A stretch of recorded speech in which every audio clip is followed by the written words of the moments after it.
5 films à voir dans votre vie. Salut à tous, ici Reg, bienvenue dans les vidéos où je vous conseille 5 films cultes à voir dans votre vie. Des films qui sont légendaires, incroyables, que vous allez adorer d'après moi. Alors attention, pas tous les films sont forcément pour vous. Je vais vous conseiller en fonction de différents genres, différents films, mais j'espère qu'au moins un film de la liste sera pour vous. C'est pas des films d'actualité, c'est des films de toute époque, en fonction de mon mood, en fonction de ce que j'ai revu récemment, donc j'ai vraiment envie de vous les conseiller et j'espère que vous allez les regarder parce que vous n'allez pas être déçus d'après moi. Ce n'est pas une critique que je fais là, mais un avis rapide, et vu les sondages que j'ai fait sur les réseaux, vous n'êtes pas énormément à avoir vu les films d'aujourd'hui. Mais pour ceux qui les ont vus, dites-moi votre avis dans les commentaires. Le premier film que j'ai envie de vous conseiller s'appelle Perfect Blue, c'est un film de Satoshi Kon, sorti en 1997, et oui, le film à mon âge. Vous êtes 28% à l'avoir vu, et c'est l'un des films que vous avez le plus vu de la vidéo, étonnamment, mais c'est normal, c'est un classique, c'est un des plus grands films d'animation de tous les temps. J'en ai parlé récemment dans ma vidéo sur Papsan où je classais et je critiquais ses films préférés entre guillemets, la vidéo est encore disponible, mais pour vous faire un rappel de Perfect Blue, en gros Perfect Blue c'est l'histoire d'une pop star que vous voyez ici au milieu qui décide d'arrêter. Voilà, il a plus envie de faire de la musique, il a envie de se concentrer sur autre chose et plus principalement l'acting. Elle a envie de percer la télévision, elle a envie de percer au cinéma, sauf que ça se passe pas comme prévu parce que dès qu'elle quitte ce groupe explose, mais sans elle en réalité. Donc elle fait des petits jobs dans le monde du cinéma, de la télé, mais c'est pas des jobs qui la font forcément percer au début. Et elle a un autre souci, c'est qu'en fait, elle a un stalker, un véritable stalker qui la suit et qui écrit un journal intime en ligne sur elle. Et ce journal intime, qui n'est pas du tout géré par notre protagoniste, est extrêmement introspectif et comprend très bien le protagoniste. Et ça qui va être perturbant pour elle, c'est qu'elle va enchaîner ces petits jobs qui vont commencer à la sexualiser, qui vont commencer à la traiter comme une sorte d'objet pour le cinéma et la télévision avant d'être une actrice.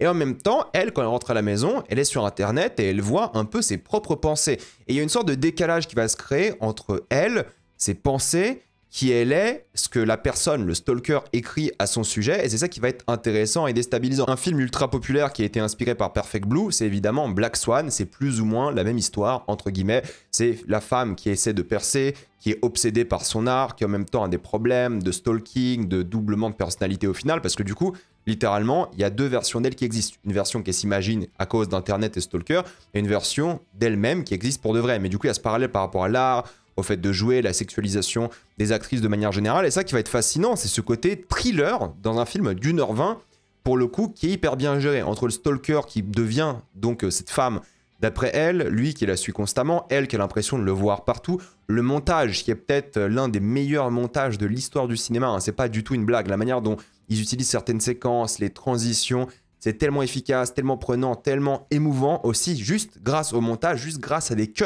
hyper simples en réalité, mais tellement fort d'intention et de symbolisme à chaque fois. Et c'est ça qui va être puissant, qui va être fort, c'est la manière dont elle va commencer à tomber dans cette folie progressive. Et le film est hyper prenant par rapport à ça. Au début, c'est un petit film entre guillemets un peu mignon pop star et ça devient un thriller brutal, violent, psychologique, l'un des meilleurs all-time dans sa catégorie de films d'animation, même de films tout court, hein. C'est l'un des meilleurs films all-time, hein, je pense. Hein. Perfect Blue, c'est un véritable chef-d'œuvre. En tout cas, dans le genre de l'animation, ça sera toujours dans le top 3, top 5 des plus grands films d'animation de tous les temps, surtout pour adultes, hein, parce que c'est un film pour adultes. Et c'est ça que j'aime beaucoup, hein, c'est voir comment ce personnage-là aura ce doublement de personnalité, encore une fois, entre guillemets, voir comment elle tombe dans cette folie, voir comment elle essaie de s'en sortir, voir les amis qu'elle a, les ennemis qu'elle a, le monde horrible du cinéma, de la télévision. Bref, c'est une machine qui va commencer à la détruire. Et c'est un film absolument formidable, j'ai pas envie de vous en dire plus que ça, mais regardez-le, juste pour la mise en scène, il y a tellement d'idées dans chaque plan, cette chambre qui devient pour elle une sorte de prison, et c'est plus vraiment où elle est, elle perd un peu la tête, en même temps elle est sexualisée, et les gens profitent d'elle. Bref, c'est génial, c'est un chef-d'œuvre, regardez Perfect Blue, vous allez clairement adorer, c'est un grand film, et je pense que tout le monde peut l'apprécier si vous aimez évidemment les thrillers psychologiques, et l'animation. Mais encore une fois, c'est 1h20. Le rythme est génial. Vous avez envie de finir le film et de le relancer juste après. Le deuxième film que j'ai envie de vous recommander, c'est celui que vous avez le plus vu de cette vidéo, c'est The Social Network, le film réalisé par David Fincher en 2010. Pour le coup, 69% d'entre vous l'ont vu. Je m'attendais un peu plus d'ailleurs, mais Social Network, c'est évidemment l'histoire, entre guillemets, biopic, hein, de la création de Facebook, de Mark Zuckerberg, qui, après avoir été déçu d'une relation amoureuse, va créer un site en ligne pour juger les femmes, et ça va se transformer en Facebook, qui va gagner en popularité, qui deviendra le premier gros réseau social, qui va tout exploser. Et c'est un film qui a parlé avant tout, non pas de Facebook en soi, même si c'est un film quand même qui est extrêmement, je dirais, presque prophétique, hein, sur Facebook, hein. Le film a tellement d'années d'avance sur comment les réseaux sociaux ont impacté la vie des gens, comment ça a détruit une partie de la civilisation, hein. Sans déconner, le film est vraiment en avance sur son temps, ce qui est absolument génial dans son traitement des relations humaines, des personnages, de comment la société va changer, alors qu'on n'est que en 2010. Je veux dire, 2010, à l'époque, on savait pas tout ça. On savait pas dans quelle direction ça allait aller. C'était vraiment le début de Facebook, des réseaux sociaux. Donc voilà, la génération comme moi qui a grandi en plein dedans, qui a vu ça arriver quand on avait 10, 11, 12 ans, c'était un choc, véritablement. Et le film l'a vraiment bien compris et en parle beaucoup. Et la grande force de film, c'est ça, c'est le côté prémonitoire presque, mais aussi le traitement de ces personnages-là. Parce que ce qui va être fort et intéressant, c'est la manière dont ils seront gérés. Parce que c'est une amitié qui va dégénérer de plus en plus vers quelque chose de plus cruel, de quelque chose de plus industriel, presque par rapport à leur relation qui sera uniquement basée sur des choses mercantiles, corporatistes en même temps, et la loyauté de ses amis, et comment justement ils arrivent à se causer des problèmes pour se mettre des bâtons dans les roues, tout ça pour de l'argent, pour une entreprise, pour le pouvoir. Et en même temps, ce sera une étude assez intelligente des relations entre les hommes et les femmes et les relations de couple de manière générale, et le regard qu'a ce personnage sur son ancien couple, son ex, sur qui elle était, sur comment il vit maintenant qu'il a créé Facebook, qu'il a le pouvoir entre guillemets, qu'il est l'un des hommes les plus intéressants dans le monde, mais en réalité il n'a aucun ami. Je crois que c'est d'ailleurs la tagline du poster à l'époque et du film. C'est assez brillant, je trouve que c'est le meilleur film de David Fincher, parce qu'en fait c'est un film qui est extrêmement simple en réalité dans la mise en scène, mais il est chirurgical. Il est froid, il n'y a que des dialogues, il n'y a pas d'action forcément, mais c'est des dialogues hyper mémorables parce que c'est Aaron Sorkin qui a écrit le scénario. Et la grande force du film, c'est qu'en fait, Aaron Sorkin et David Fincher n'ont pas du tout la même vision des personnages. Et c'est justement cette confrontation entre les deux visions d'un scénariste et d'un réalisateur qui va faire l'un des plus grands films de tous les temps, parce que cette confrontation-là va créer quelque chose d'un point de vue scénaristique de presque chaleureux pour le côté entrepreneur de l'homme, et l'autre côté déshumanisant, horrible, froid, presque reptilien, j'ai envie de vous dire, hein, de David Fincher, qui va voir le côté inhumain de ces hommes, et la confrontation entre les deux, entre le scénario, le dialogue, la mise en scène, est vraiment l'une des meilleures collaborations all-time, hein, je pense, dans l'histoire du cinéma. C'est brillant de A à Z, il y a plein d'idées de mise en scène, alors que c'est entre guillemets que du dialogue, et ça qui va être fort, ça qui va être touchant, ça qui va être marquant aussi, c'est comment ils font tout ça par rapport aux actes qu'ils commettent, comment ils mettent ça en avant, comment ils mettent ça en scène. Les acteurs sont tous géniaux, je veux dire, ils ont réussi à bien faire jouer Justin Timberlake. À partir de là, le film est forcément bon. Donc honnêtement, pour plein de séquences mémorables, touchantes, fondamentalement humaines, et que tout le monde peut comprendre parce que des valeurs universelles qui vont résonner avec très peu de manichéisme, c'est clairement l'un des meilleurs films de tous les temps d'après moi, et le film majeur de la filmographie de David Fincher, en sachant qu'il a fait Fight Club, Seven, Zodiac, mais celui-ci, il est tellement fort dans son intimité et dans son échelle qui est gigantesque, mais à la fois vraiment focus sur des personnages. Bref, j'adore ce film, c'est peut-être l'un des plus intimes entre guillemets de cette vidéo, mais il est extrêmement fort et je ne peux que vous le conseiller. L'autre jour au cinéma, j'ai revu un classique qui s'appelle North by Northwest, où la mort aux trousses en français. C'est un film d'Alfred Hitchcock, 1959, vous êtes 20% à l'avoir vu, et c'est l'un des meilleurs films de Hitchcock d'après moi, facile dans son top 5, alors j'ai pas tout vu de Hitchcock, j'avoue, faut que je m'y mette, mais bon, il a quand même 50 films, mais celui-ci est absolument génial. Pour ceux qui connaissent pas l'histoire, c'est l'histoire de cet homme interprété par Cary Grant, qui est absolument génial dans le rôle d'ailleurs, qui est quelqu'un d'assez riche, qui vit bien, qui est un mec normal, éduqué, voilà, qui fréquente des bars qui sont un peu élites, réservés. Tu vois que c'est un mec qui est assez populaire, qui est charmant, qui est charismatique, mais il a un travail normal. Certes, il est peut-être un peu riche et tout, mais c'est quelqu'un de normal.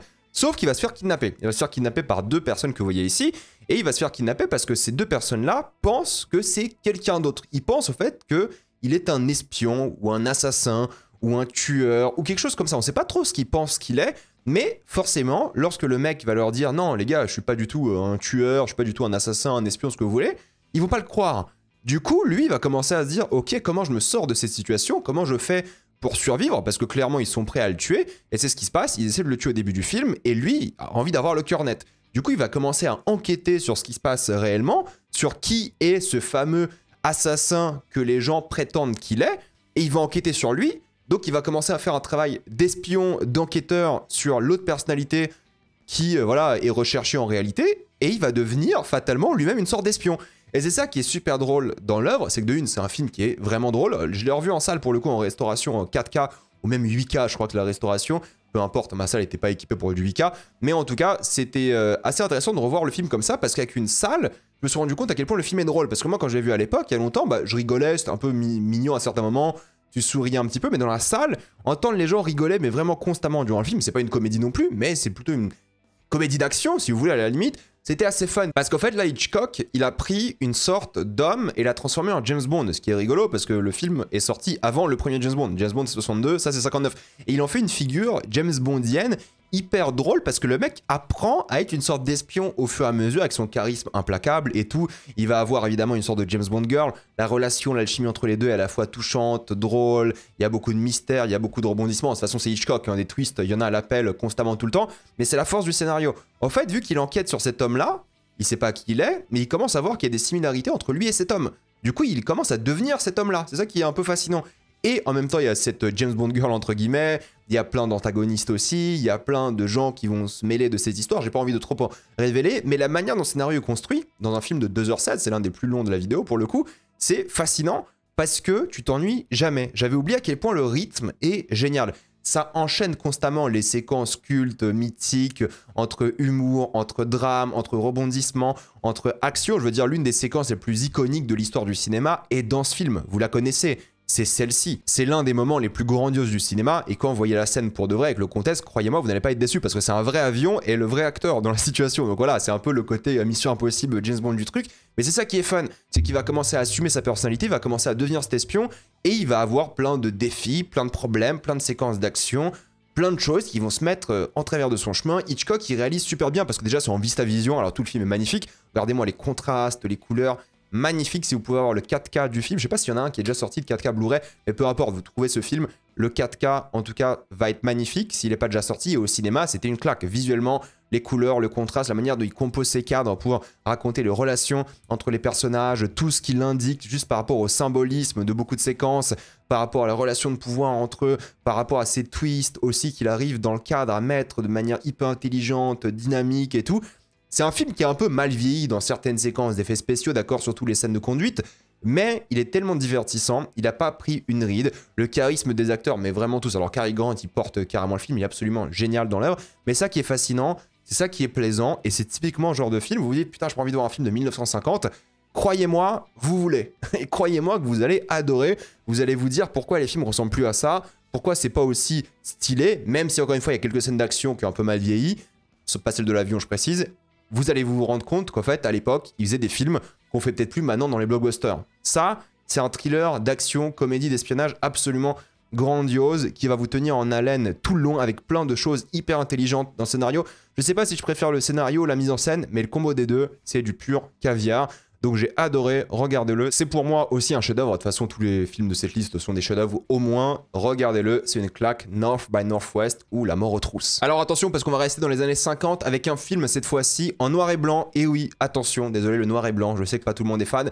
C'est un film extrêmement culte, l'un des monuments du cinéma, l'un des films les plus marquants et influents de l'histoire du cinéma. C'est Rashomon d'Akira Kurosawa, 1h20. Voilà, tout ce que j'ai envie de vous dire, 1h20, 1950, vous êtes 14% à l'avoir vu, c'est le film que vous avez le moins vu de la liste et il faut y remédier. Il faut changer cela parce que ce n'est pas normal. Pourquoi? Parce que Rashomon va raconter l'histoire de 3 personnages qui se parlent parce qu'il pleut, ils sont en dessous d'un bâtiment à l'époque, c'est un film de samouraï, donc on est au 10e siècle, j'imagine, 9e, 11e, bref, à cette époque-là à peu près, et ils parlent de la mort d'un autre samouraï. Tu vois, ils se disent, bah écoutez, il y a ce gars qui s'est fait tuer, je vais vous raconter l'histoire. Et ce qui va être intéressant, c'est que du coup, il y a ces 3 personnages-là, ou je sais plus 4 à un moment, qui racontent cette histoire, et ils ont tous une version complètement différente de l'histoire. Mais complètement différente, qui n'a rien à voir. Alors parfois, il y a des choses qui sont similaires, mais ils vont tous avoir leur version de l'histoire. Du coup, tu vois 3 fois, ou 4, je sais plus exactement, pour le coup, je l'ai vu il y a quelques mois, le même film d'un point de vue différent, 2 personnages qui racontent le même événement, mais pas avec les mêmes informations. Et ça qui va être fort, avec un Toshiro Mifune absolument royal qui joue le rôle principal et qui joue le brigand qui visiblement a tué le samouraï. Mais ce qu'il a fait réellement, c'est la question qu'il faut se poser, et c'est un film qui est absolument magnifique, hein. 1h20, noir et blanc, dans la forêt, c'est génialissime les idées de mise en scène qu'il a Kurosawa. Encore une fois, peut-être les scènes d'action un peu mal vieillies, mais c'est pas un film qui est fait pour l'action pour le coup. C'est typiquement le genre de film qui a influencé et créé le genre du film que tu racontes plusieurs fois, comme le dernier Duel de Ridley Scott qui était génial aussi de ce point de vue-là, mais c'est Rashomon, entre guillemets, hein, qui a inventé tout ça ou popularisé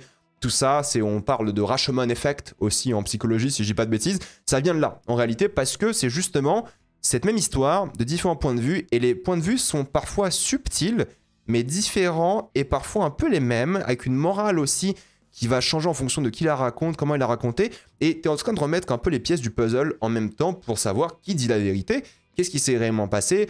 Tu as visiblement, d'après les personnages, une version différente à chaque fois du même brigand.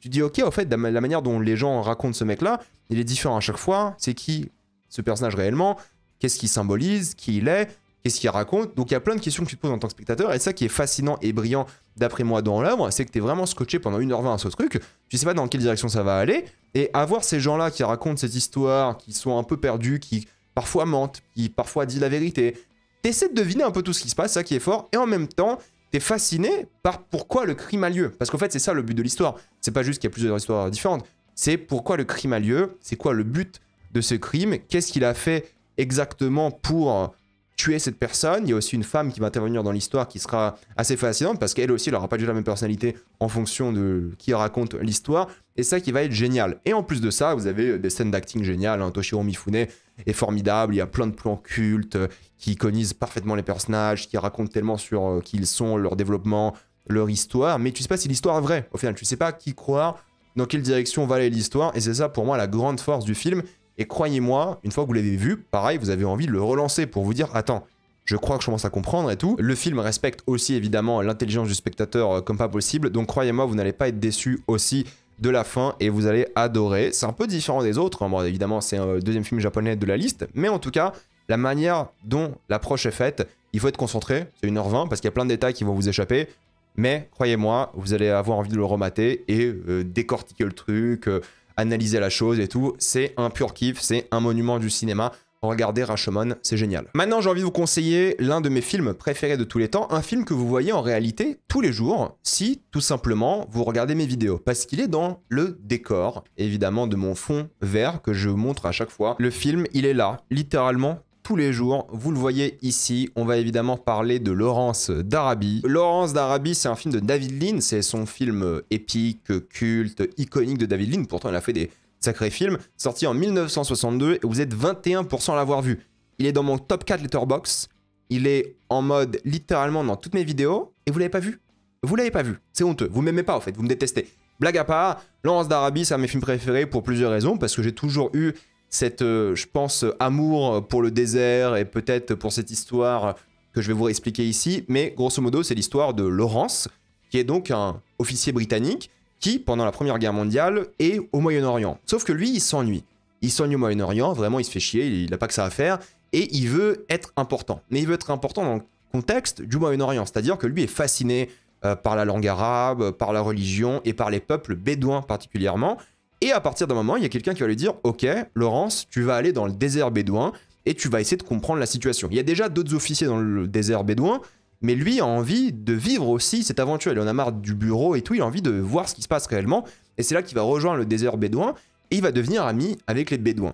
Sauf que, évidemment, les bédouins ne lui font pas confiance parce que c'est un agent britannique, le mec est littéralement méchant pour eux. Alors oui, les bédouins, contexte de Première Guerre mondiale, ils sont en guerre avec les Ottomans parce qu'ils sont sous régime ottoman et ils ont envie de se libérer, donc de plus être, non pas esclaves, mais sous l'oppression de l'Empire ottoman. Et bah, les Britanniques, ça les arrange de détruire l'Empire ottoman. Première Guerre mondiale oblige. Et ça qui va être fascinant, c'est que du coup, ils vont s'allier avec l'ennemi de l'Empire ottoman, mais ils lui font pas forcément confiance. Et en même temps, lui, Lawrence, est fasciné. Il est passionné par la culture. Il est complètement obsédé par le désert. Et d'ailleurs, il se moque de lui. On lui dit, voilà, toi, t'es un blanc obsédé du désert, un étranger qui vient pour le sable et tout, parce que c'est un vrai truc. Et c'est ça qui est fort, c'est que dans ce désert-là, il y a deux choses. Il y a la flamme qui vraiment anime Lawrence, son amour, que je vous montre ici via la plus grande transition de l'histoire du cinéma, ce n'est même pas une blague, un moment iconique de cinéma. Il a vraiment cet amour pour le désert, et en même temps, il n'est pas le bienvenu. Mais il va le devenir. C'est ça l'histoire. Là, vous vous dites, putain, c'est un peu bizarre, ça me fait penser à plein d'histoires que j'ai déjà vues auparavant, que ce soit, je sais pas, Dune, par exemple. C'est normal. Parce qu'en fait, Lawrence d'Arabie, c'est un biopic. C'est un biopic sur le vrai Lawrence qui a existé, hein, pour le coup. Sauf que dans la vraie vie, il faut savoir que Lawrence était clairement méchant.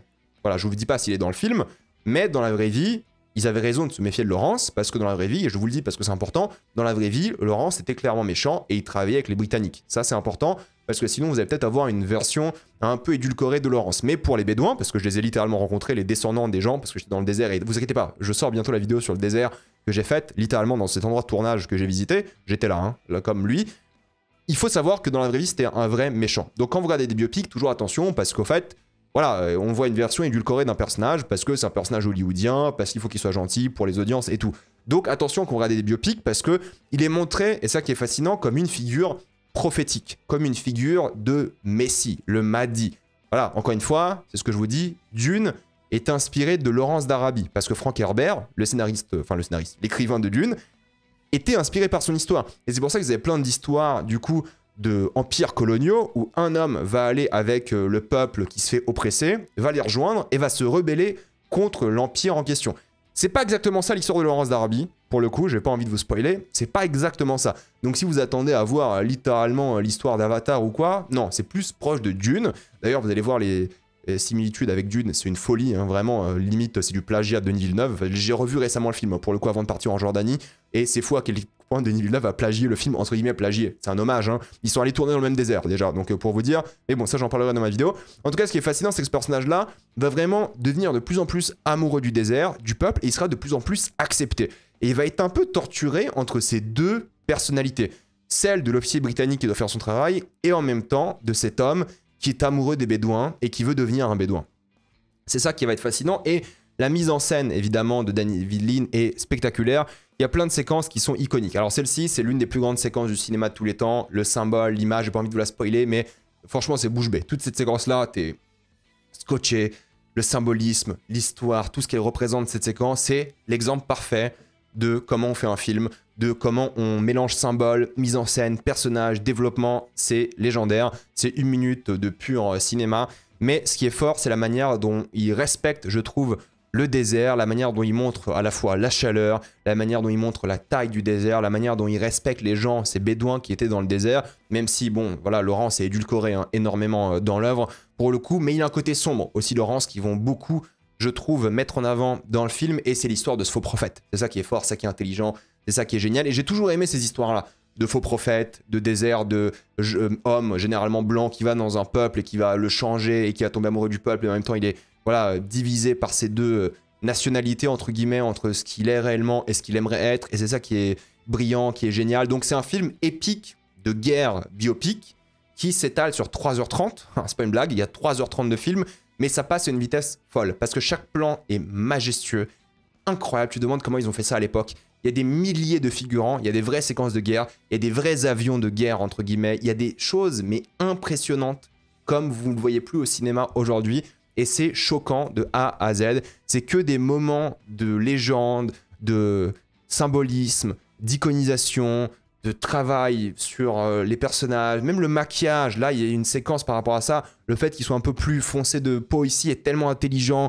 La couleur du drapeau est géniale. Le fait qu'il s'habille un peu comme eux.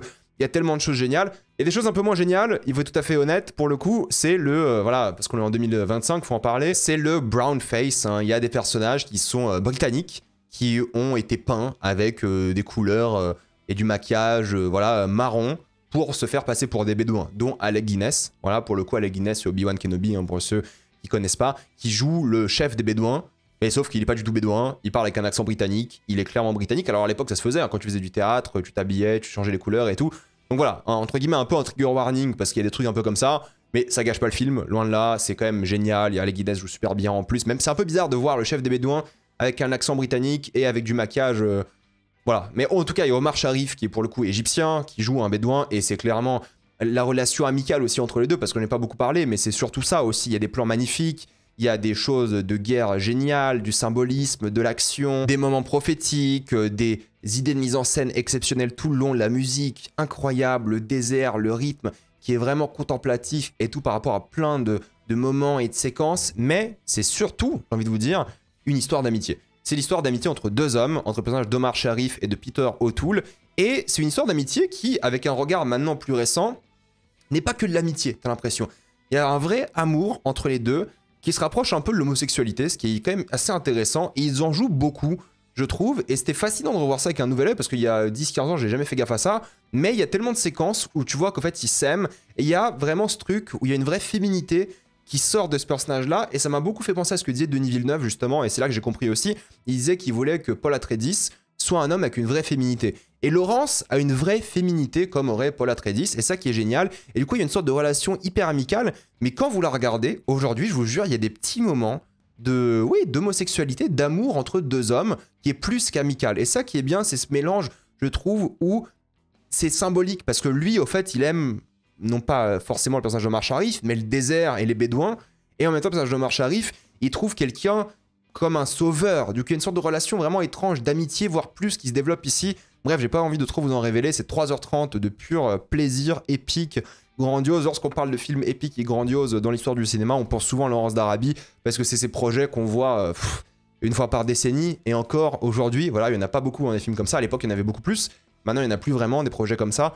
Donc, franchement, Laurence d'Arabie, c'est l'un de mes films préférés de tous les temps pour plein de raisons. Un jour, je vous ferai une critique, si vous voulez, bien plus longue, détaillée, analytique de l'œuvre. Mais voilà, allez voir Laurence d'Arabie. Je sais que je me suis un peu étalé, j'ai beaucoup parlé dans tous les sens de ce film, mais que j'adore beaucoup. Donc, allez le voir, je vous le conseille. Dites-moi ce que vous pensez de tous ces films. J'ai envie d'avoir votre avis dans les commentaires. Ça, vous abonnez à la chaîne pour voir les prochaines vidéos. Mettez un j'aime, ça aide beaucoup la chaîne. Suivez-moi sur tous mes réseaux, que ce soit Spotify, TikTok, Instagram ou Twitch. Et moi, je vous dis à la prochaine fois. Salut à tous.